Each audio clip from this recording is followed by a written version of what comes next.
Thank you everyone for joining us. I'm Katie Doherty, the President and CEO of the Kennebec Valley Chamber. I'd like to thank our Chamber Connect sponsor, series sponsor, Central Maine Power.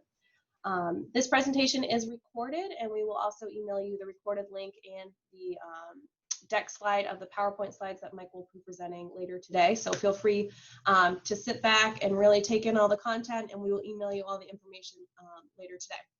So today we will cover how the tax world has kind of changed with COVID-19 and how to prepare and make sure you understand what changes might affect you and your business. Today we are joined by Mike Santo. He is a senior manager at Wipfli who focuses on helping businesses and individuals with their tax and accounting needs.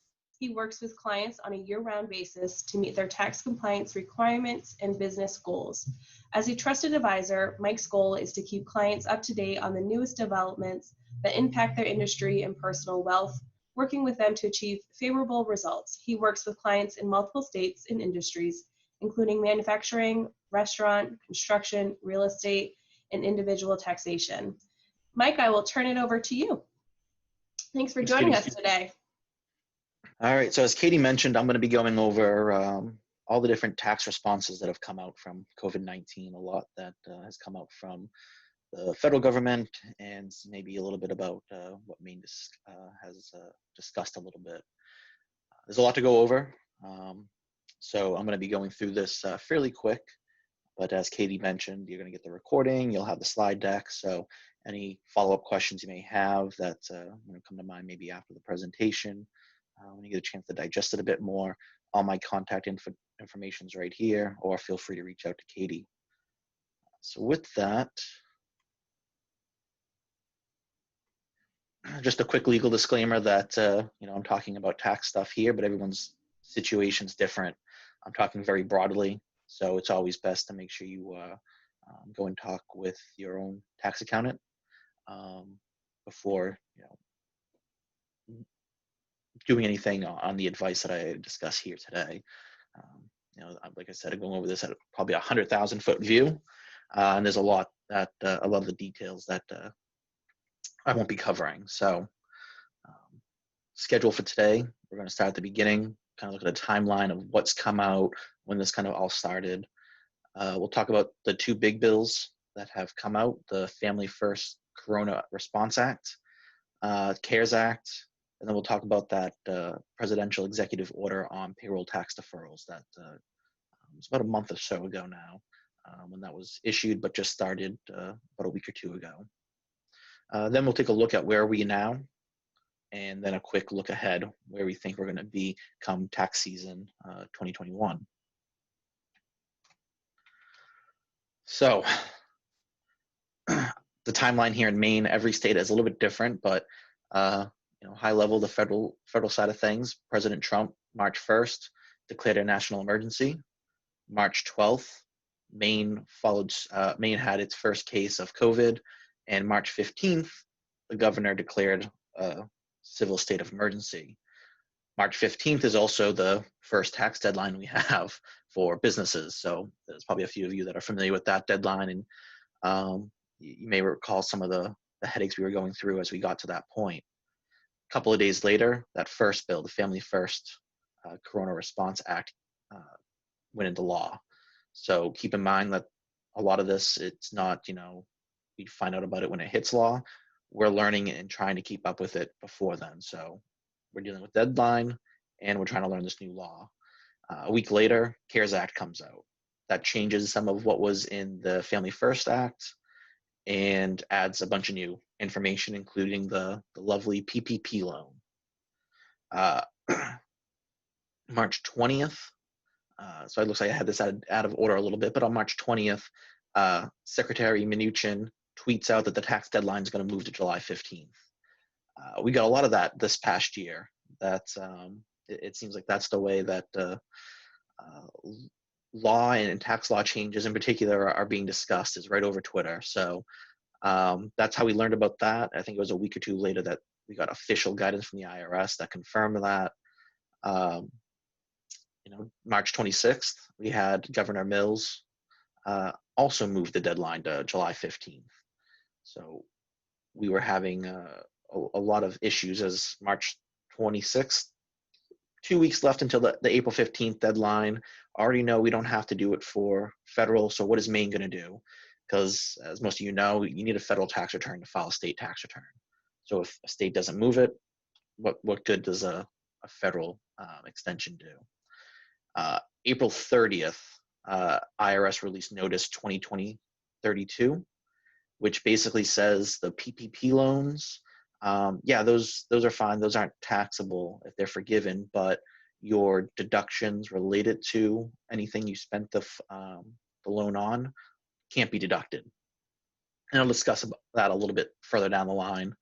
But ultimately, there was senators and representatives of the House that disagree with that. However, on June 5th, a modification to the PPP loan, the PPP Flexibility Act became law, and that changed up some of what the PPP loan did and how it worked for businesses and self-employed individuals. Did not mention that we can take those deductions that the IRS previously said you won't be able to. We'll discuss that further in the presentation, but so over 3 months, we had a ton of tax law come out and a lot of information get thrown at us as tax accountants. July 15th was the new April 15th deadline. Some states conformed with that, some states didn't. So, you know, New Hampshire in particular, they didn't conform. Really, they did it for a little bit, but they didn't really conform overall. So we had quite a bit going on.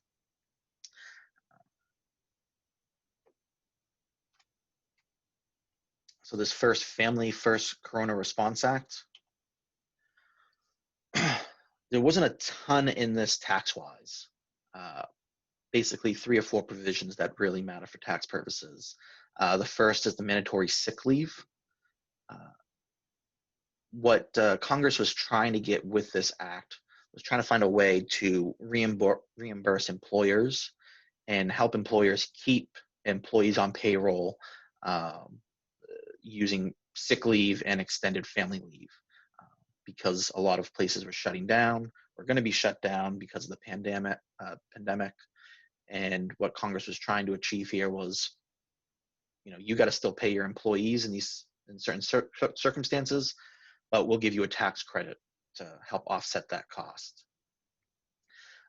So this applied only to employers with 500 or less employees, which is a lot of Maine companies. And the first one, mandatory sick leave, the company's required to provide 2 weeks of sick leave. Depending on the situation, it's either 2/3 of that employee's normal rate or 100% of their wages, but only up to a maximum of 2,000 or 5,110, depending on the situation. The idea here is that for whatever you're paying out, you're going to get a refundable payroll tax credit against your payroll taxes.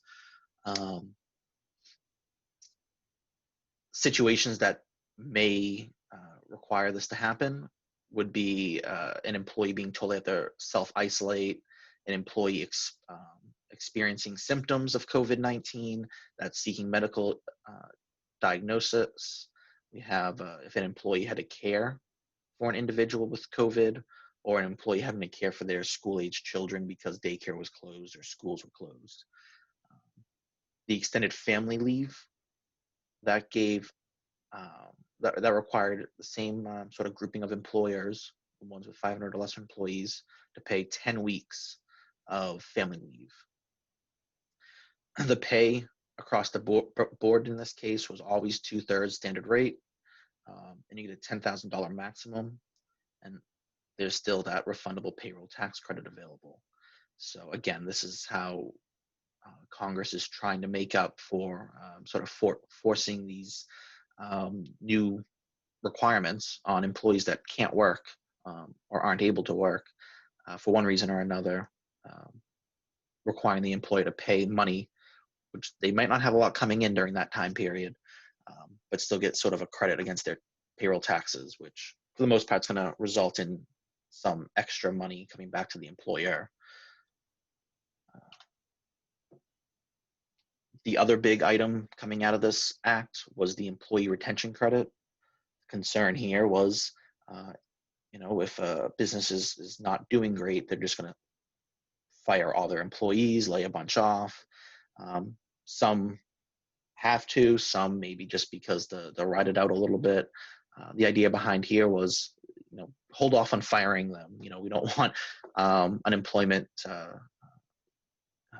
requests to skyrocket, which still happened. But the idea here is, as long as you continue to pay your employees while you were shut down or the employee wasn't able to work for one reason or another, that if you continue to pay them, up to 10,000 of those wages you pay them would be qualified wages for a payroll tax credit, of which 50% you get as a tax credit back. So an employee that you paid $10,000 because your company was shut down, they would get you'd get a $5,000 credit against your payroll taxes. There's two categories of employers here. If you're an employer with 100 or less employees, it didn't matter if the employee was working or not during the shutdown or substantial decline in gross receipts period. They could be working or not working. You'll get this credit either way. If you had more than 100 employees, only those employees that were unable to work for one reason or another would, and you continue to pay them their wages, they would be the ones who would qualify. Employees that were able to continue to work through this would not. So a lot of us accountants that could just pick up my laptop and head home, even though the offices were closed for social distancing and quarantine purposes. Wipfli isn't going to get a credit. We have more than 100 employees, but other employers probably, especially here in Maine, would benefit from the 100 or less employees. So the key here is substantial decline in gross receipts. It's kind of overly complicated beyond what I want to get into here, but the short end of it is if your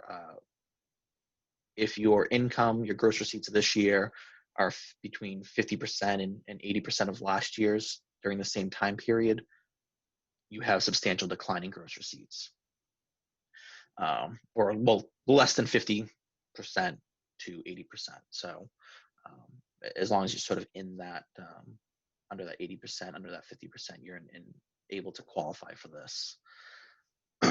The catch here as well is if you take the PPP loan, or I guess in this case, if you took the PPP loan, because you can't apply for it now, you can't claim this credit. So if you have that PPP loan, you can just kind of forget about this slide. If you didn't take out the PPP loan, take a look at this and see if you can, you may be able to benefit from it. The CARES Act here, Coronavirus Aid, Relief, and Economic Security Act.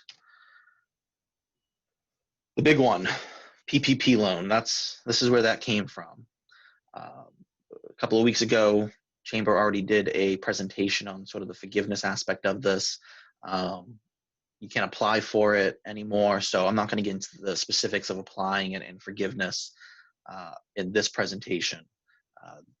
That, as it was, could be its own session itself.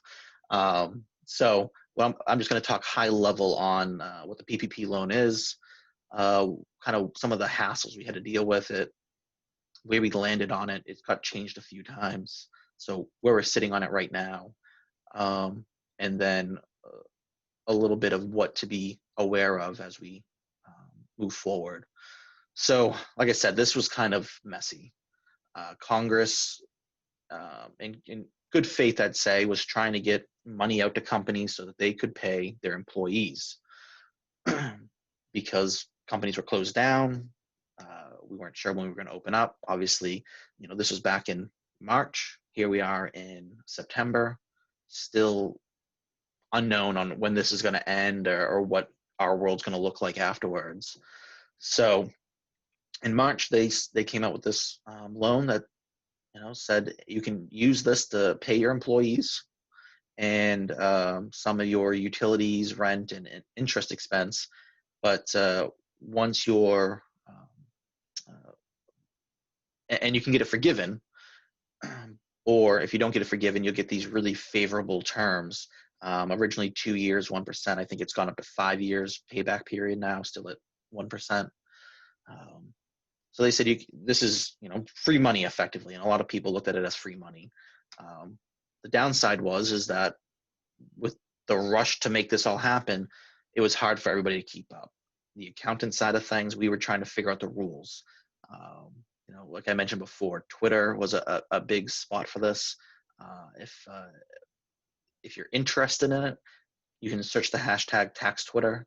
There's a lot of discussions we have on there in the tax community. But in addition to that, the banks were struggling. We had some banks that weren't allowed to give this loan out.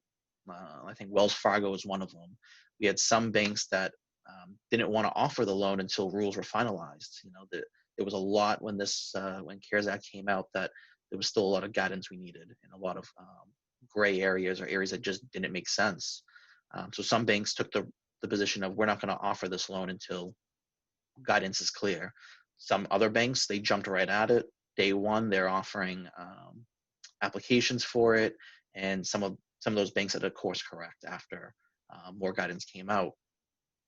And then some banks just didn't like the original interest rate of 0.5%. So SBA actually ended up increasing that to 1%. They could have gone as high as 5%, but the idea here isn't necessarily to make money off of the pandemic. It's really to support businesses. Multiple PPP loan fraud cases are already happening. And that's because it was happening so quick. A lot of people saw this as free money. And once they got the loan, they just kind of was like, oh, maybe I don't need the money, or maybe I don't care about my business anymore. I just got a $5 million, $10 million loan. I'm going to use it to buy Lamborghinis and expensive jewelry and go to Vegas. This is all exactly what has happened in a few of these cases. So we're not even, we just got into the forgiveness aspect of it, but prior to even the forgiveness aspect of this loan, they're already cracking down on fraud with these PPP loans. So also some companies, because of the different ways that banks handled this and depending on when guidance was issued, some companies may have gotten more or less money than they probably should have under this, under where the rules ended up falling. Ultimately what I'm getting at here, big old mess. It was for a while there, rules were changing daily. We were getting guidance daily. A big time that we'd see some guidance is Friday afternoon, Friday evening. So I don't know why they were issuing guidance on Fridays, but that's the big release date of this guidance seems to be. I had mentioned on the timeline the PPP Flexibility Act. I'm kind of looping it in to here because that just relates to the PPP loan, which even though it's a different act, it's just all covered under the CARES Act at this point. So, something else that some of us may have heard is loans under $2 million are safe harbored. They're free and clear. You don't have to worry about an audit or anything like that. That's not entirely true. The SBA is taking the position that they won't audit loans that were under $2 million. They're really going to focus on the loans that were greater than that. That doesn't necessarily mean they're free and clear, though. This is more of an administrative burden release for the SBA because of how many loans there were. So they're focusing in on the bigger amounts, and they made a sort of an arbitrary cutoff point. You can still get in trouble with fraud or anything else, or they may choose to audit you for one reason or another if you're under that $2 million. So you're not necessarily in the free or the clear. There's some fraud cases going on right now for loans as low as like $30,000. So definitely make sure that you are following the rules when it comes to these loans, that you're using it for what the intended purpose is, which is payroll costs, interest, rent, utilities. And the slide sort of details what those ratios should be. So the big question is this money taxable to me or not? Loan forgiveness is technically not taxable. The original way this loan was advertised by Congress and the intent was you get free money and you get to take the expenses that you use that money on as a tax deduction. So ultimately, you get you recognize no income, but you take deductions. It's a double benefit, pretty nice, and would be great for businesses to help them stay afloat during this time when a lot of them are struggling to get revenue. Unfortunately, Congress, as it did and seems to be doing a lot the last few years, rushed this out, which resulted in drafting errors. So unfortunately, they didn't draft the rules correctly. As a result, the forgiveness isn't taxable. The related expenses, though, cannot be deducted. Ultimately, if we assume you got like $1 million loan, the way this was intended is that you get $1 million of expenses to use that loan on. You wouldn't pay money on the forgiveness of that $1 million, but you get a $1 million expense, a write-off on your tax return. For somebody in the 22% tax bracket, which is around the $100,000, $150,000 range, that's a $220,000 tax benefit. Pretty sizable money right there. However, the way the rules are written now, you don't recognize $1 million of income, but you don't get the deductions, so you get no benefit tax-wise.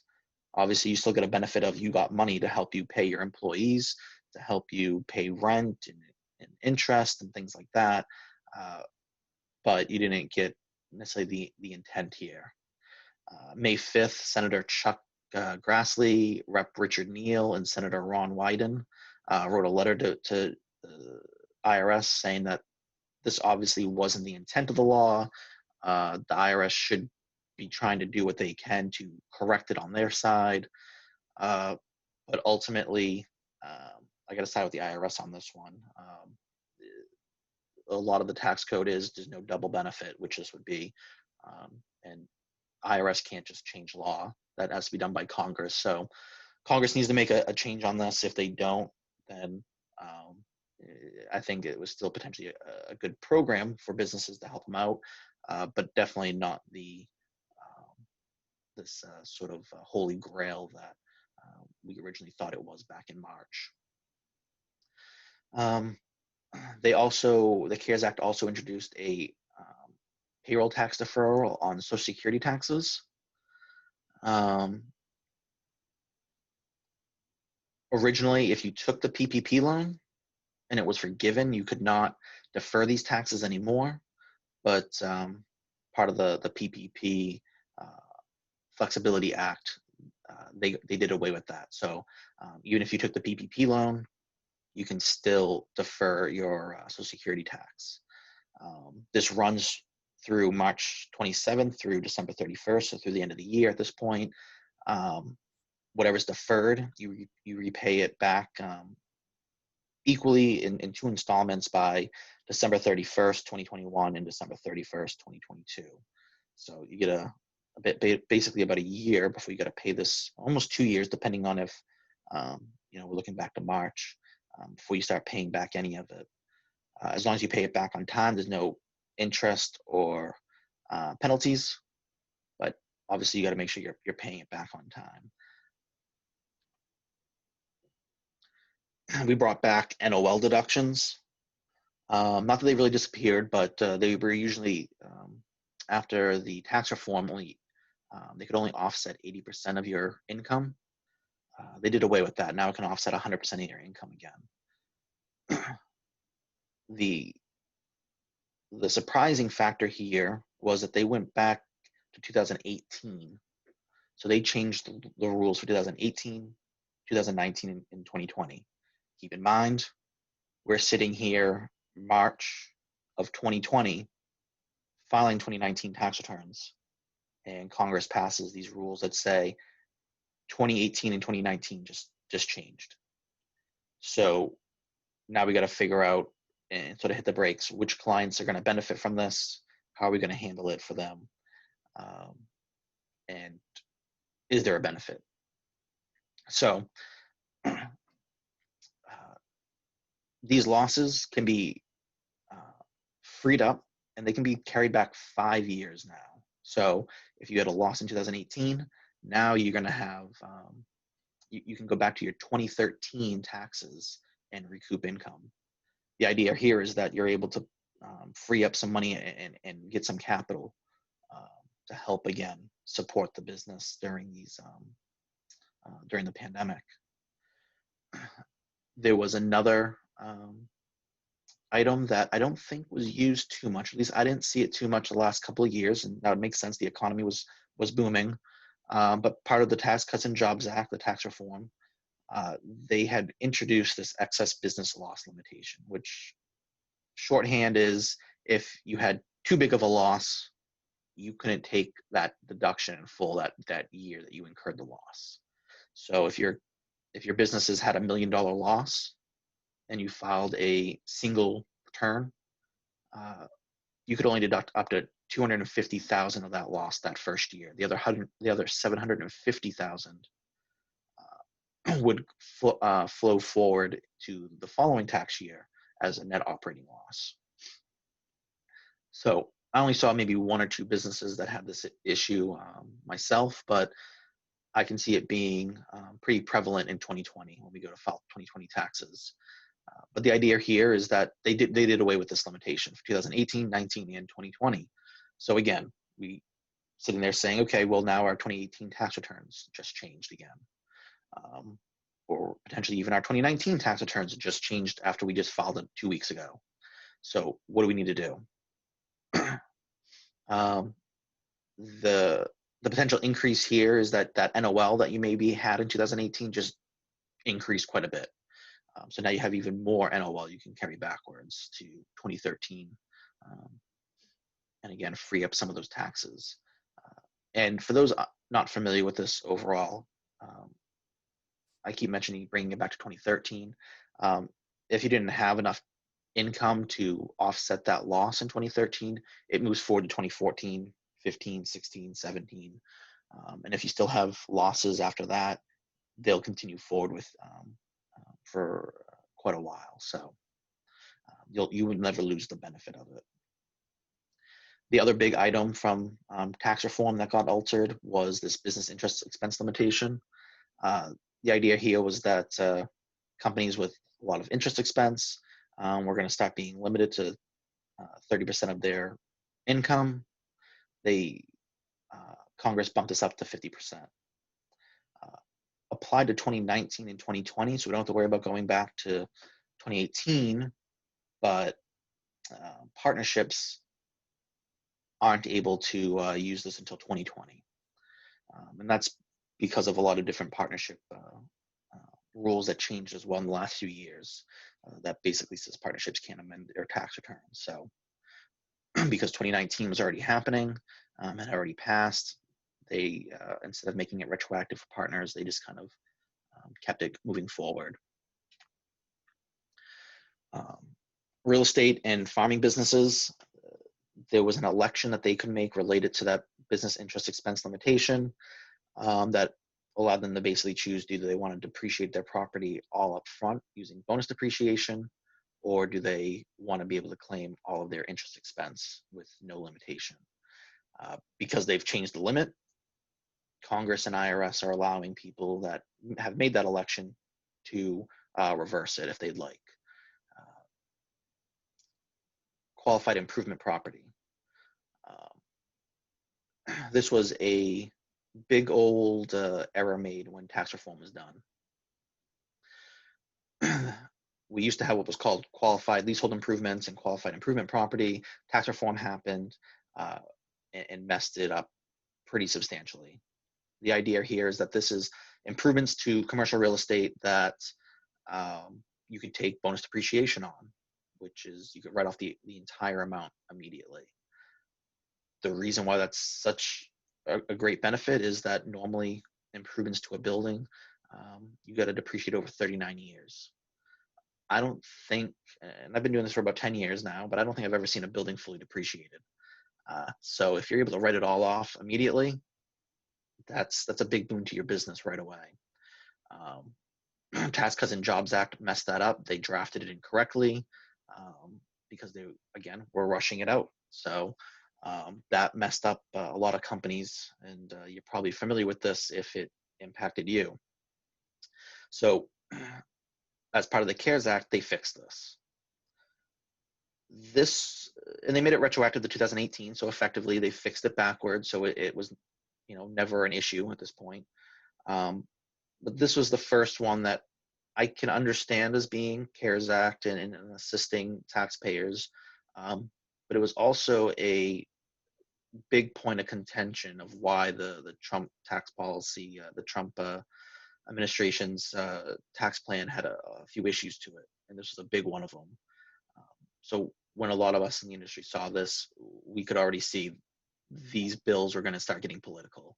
And I'll talk about that in a little bit as we look forward. But the idea behind this is that you can go back to 2018 if you want to, but or correct to 2019, but you can actually avoid amending returns for 2018, 2019, and your accountant can file out what's called a Form 3115 and pick up all the deductions on your 2020 taxes.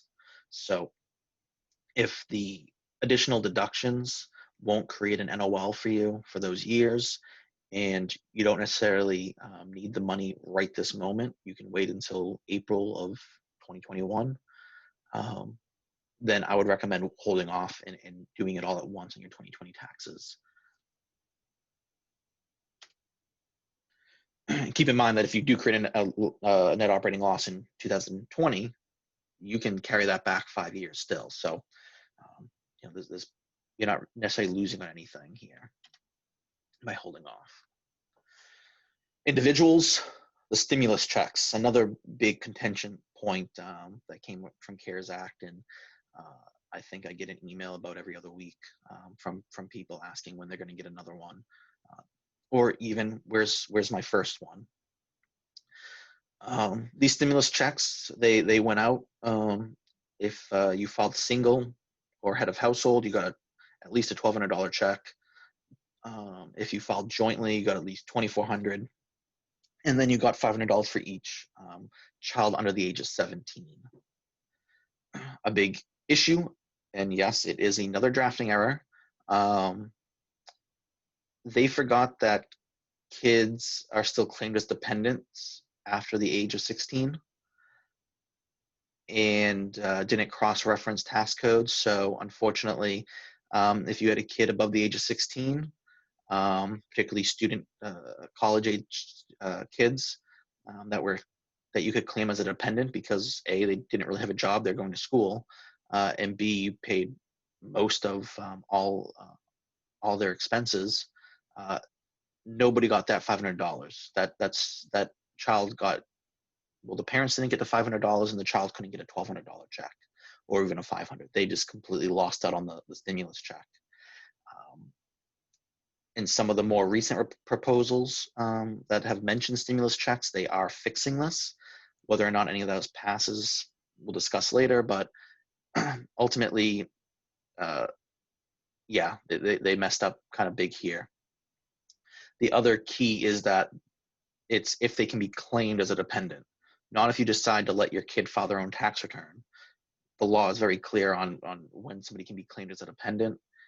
So did this happen that there's probably people that filed, they had their kid file their own tax return to get this? Probably. The likelihood it's going to get caught, probably pretty minor. But is it right? No. So just to be aware of that. The stimulus check all that it really is a advanced tax credit. That means that when you go to file your 2020 taxes, you're going to see a line that says, how much of a credit did you get? And it's going to calculate your credit on your taxes of what you should have gotten. The nice thing about this is if you got more than you should have, you don't have to pay it back. So that's great. If you got less than you should have, you'll get a little bit more of your, you'll get the rest of your stimulus at that point. Obviously, the idea was to get these out as quickly as possible. So waiting till April of 2021 is not the quickest method. So they were basing it off of 2019 tax returns or your 2018 taxes, whatever they had on file when they went to go give you a check. If your income were below the levels that I show on the slide there, you got the full benefit. If you were above it, you started to lose out on some of your stimulus check. If you haven't received your stimulus check and you should have, your two options are to wait till you get your 2020 tax return and claim it at that point, and get it, basically in April. Or there's a website, the IRS website you could go out to, and they have methods of checking the status of your check. So this was also another area that had a lot of issues with it getting implemented, a lot of confusion. There was, almost like a news article every other day about something going wrong here. So they seem to have hammered out a lot of it, but I still have some clients that have yet to receive their check, even though they probably should have. So keep that in mind.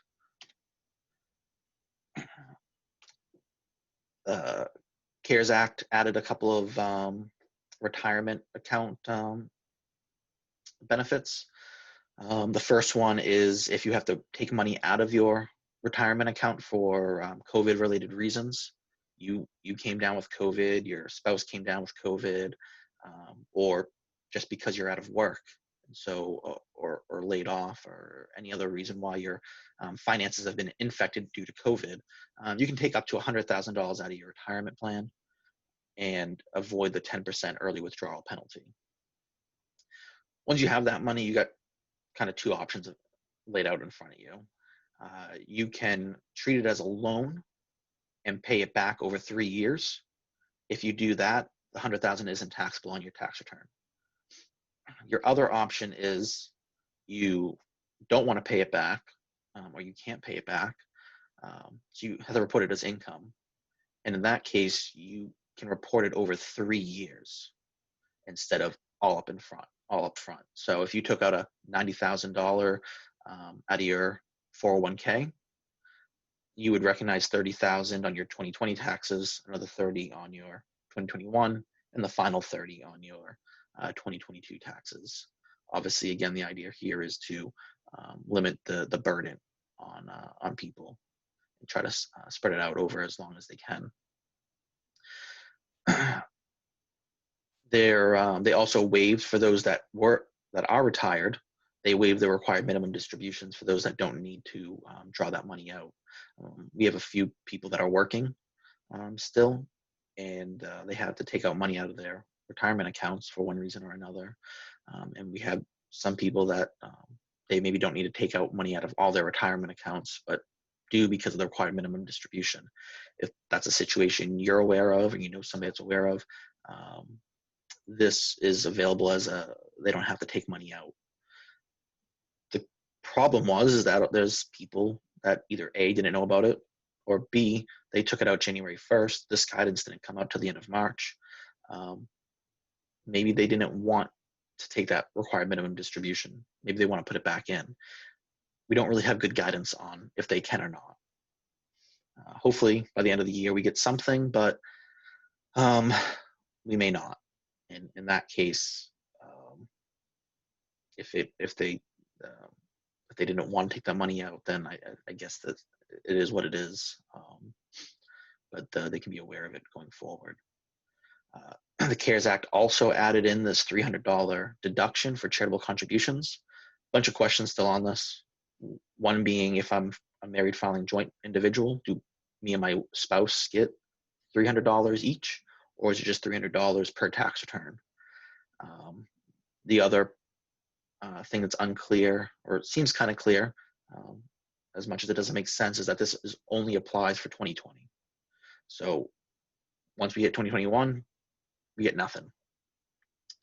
The idea here is that to help incentivize people that don't itemize deductions, because you got to put a lot of money into that to itemize nowadays, to still give to the charity, especially during these times. So as long as you can give up to $300 and take a deduction for that on your 2020 taxes.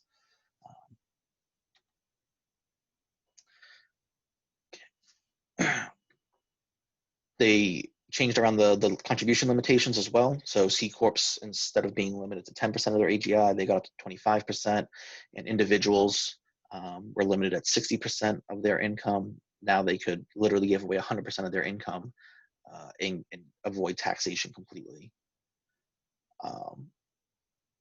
This one I thought was, it was buried and didn't really get a lot of attention, but anybody that has an HSA, FSA, or MSA, you know, there's a lot of certain medical expenses that you can and can't use those funds for. CARES Act added menstrual care products to this. I don't know if they defined this, but I think it's pretty understandable what that relates to. So, you know, if you're a woman and you have some of these, you now can use your HSA and other medical expense accounts to purchase that. Unemployment compensation. I bring this up mostly. There's a lot of controversy around all of this, but I'm bringing it up mostly just as a FYI. If you have employees, or maybe you yourself were unemployed for a period of time, that be aware that unemployment compensation is taxable income. There's a lot of misinformation out there and a lot of confusion about this, and a lot of people that don't understand that they're going to get a tax form at the end of the year or the beginning of next year with income on it from unemployment compensation. They need to report on their tax return. If they haven't been having taxes withheld, or they haven't been setting some money aside, they could be in for a pretty substantial tax bill come April, because as you can see here, the amounts are, the increase of your unemployment compensation is pretty significant. Through July, people were getting extra $600, and then through an executive order from President Trump, another $400. So, sorry to interrupt, Mike, but that's the same for any companies too that did work share program. So it wasn't 100% on unemployment, but did the work share, correct? I think so, yes. So we got quite a bit happening in terms of a lot of confusion there. So just to make people aware, you know, if you brought somebody back that was unemployed, or hired somebody that's been unemployed, just might be, you know, some goodwill. Hey, if you didn't know, that money was taxable. The executive order. This was a fun one. So on a Saturday afternoon in August, President Trump issued an executive order that said that payroll taxes, in particular the Social Security for an individual on their wages, that they can defer that tax. And it was kind of broad, and it didn't really go into a lot of details. There wasn't a lot of information. One question was, do we have to or not? Because a deferral is not a forgiveness. It is very much just, you got to pay it back later. Secretary Mnuchin on Fox News a few days later said, oh, it's going to be optional. Similar to when he tweeted out something, he during an interview just said, oh, that's going to be optional. You don't have to comply with it. Then just a few days before this was set to be effective, Friday at 5 p.m., almost on the dot, like they were waiting for people to be punching out of work, IRS issued guidance saying what and how this how this payroll tax deferral was going to work. So a lot of payroll companies and a lot of employers, if they were going to comply with this, basically had 5 days to do so, or 4 days, something like that. The weekend and then the last 2 days of August, or the last day of August, actually. Yeah, so 3 days. They had 3 days to comply with this, because it was supposed to take effect on any compensation that was paid on or after September 1st. And it will continue to be in effect until 12/31, so the end of this year. So any compensation paid up to at least December 31st. Still a lot of questions around this, still a lot of unknowns, but here's what we do know. We're deferring the employee's portion of the Social Security tax on compensation paid between September 1st and December 31st. This means that that employee is getting a paycheck during those time periods, not based on compensation earned during those time periods. So that September 1st means that somebody could have been earning money in August, but because they get paid after September 1st, that's when this would go into effect and would impact, depending on if the employer is complying with this or not. It impacts only those employees that are paid less than or equal to $4,000 per biweekly pay period. So $2,000 per weekly pay period, if you want to look at it that way. Somebody that has $104,000 annual is probably going to fall into this, but it's determined week by week. So if somebody got a bonus that brought them out of the $4,000, they wouldn't qualify for that week, but the following week they could very well qualify. This deferral, again, it is a deferral, means it's got to be paid back, and it's got to get paid back between January 1st, 2021 and April 30th, 2021.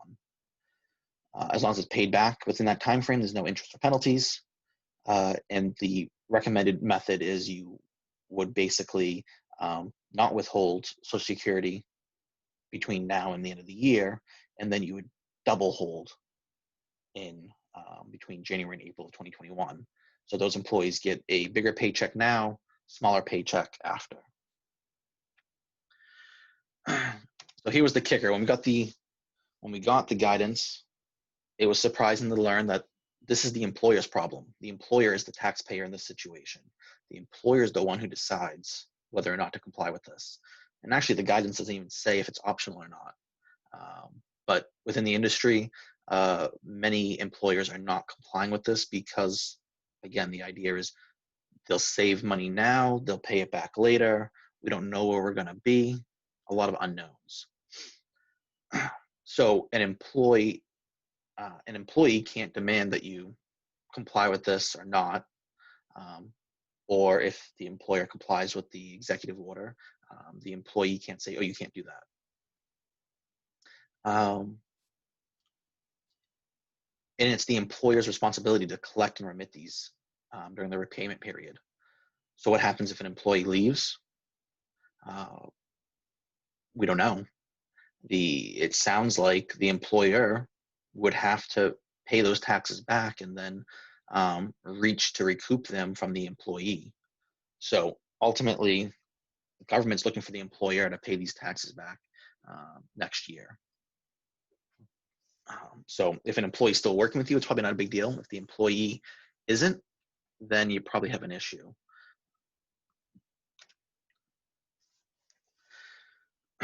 So what could happen with this? President Trump has stated if he's reelected, he would forgive any taxes deferred. Problem here is that a president can't forgive taxes, only Congress can. And I would recommend that if an employer is going to comply with this, that they do so and they plan for if an employee does leave. So they get a policy in place of some sort that if you leave, then your final paycheck will be decreased by the amount that we've deferred or something like that. I assume that can happen, but I'm not a lawyer. So again, this is where it kind of dives outside and we don't really have any good guidance on it. If the employer does do it, what I would recommend to the employee is plan for repayment and hope for forgiveness. So the amount that your check's going to increase because you're not paying Social Security, put that away in your bank account. And then once you start having a smaller check and next year having it being repaid, if you need the extra money, you have it already sitting in your bank account to use. Where are we now? At the federal level, House passed the bill, the HEROES Act, in May. Senate unveiled their HEALS Act in July. $2 trillion difference between the plans. They've been basically battling it back and forth. Senate then came out with a $500 billion plan. We don't know where any of this is going to go. Unfortunately, the two parties aren't.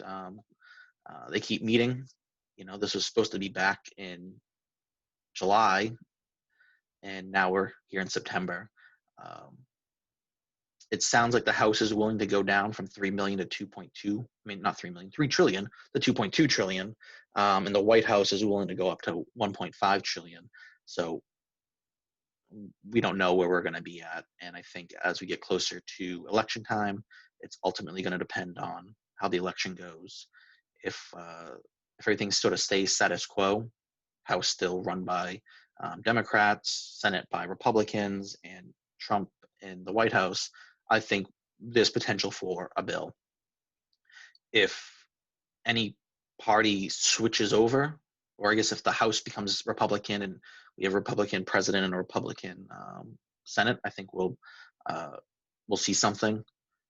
Well, we won't see anything then, but we'll see something probably pretty quick right after the terms change.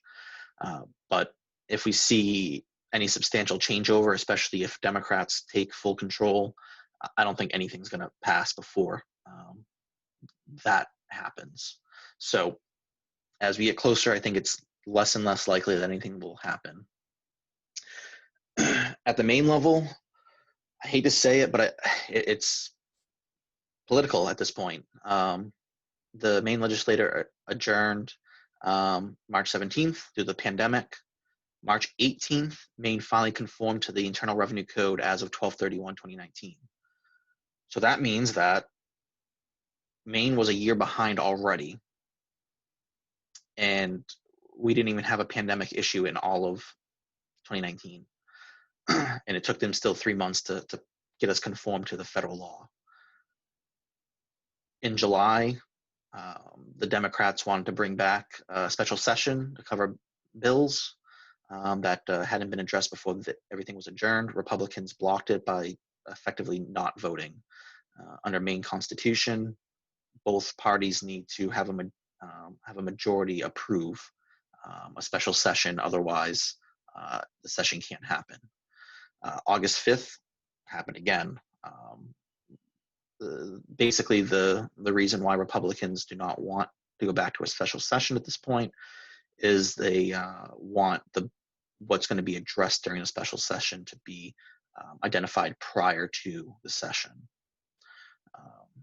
I think that was fine back in July. As where we're at now, I think something needs to happen because we've had a lot of changes at the federal level for taxes. There's potentially more coming down the pipe, and if our Maine legislator is bickering, who knows when we'll actually get any sort of conformity on any of this. The PPP loan, how you use your HSA funds, everything that I've been talking about at this point, Maine does not conform to. So there's a potential for a ton of issues and headaches and amendment returns coming down the pipe. So hopefully our legislators here in Maine can come to an agreement. If Maine doesn't conform, all these retroactive changes that are being caused by the bills won't be recognized here in Maine. Any of the new provisions won't apply in Maine, so there's potential for increased income on the Maine return. We also don't know how Maine's going to handle remote workers and companies that didn't normally have to file in Maine, but have to potentially now because they have employees that are working remotely in Maine due to the pandemic. Maine Revenue Services has been doing a pretty good job at keeping up to date on this, and they are looking to, and they have submitted some suggestions for conformity, which I've left a link there for anybody that's wondering and wants to take a look at it.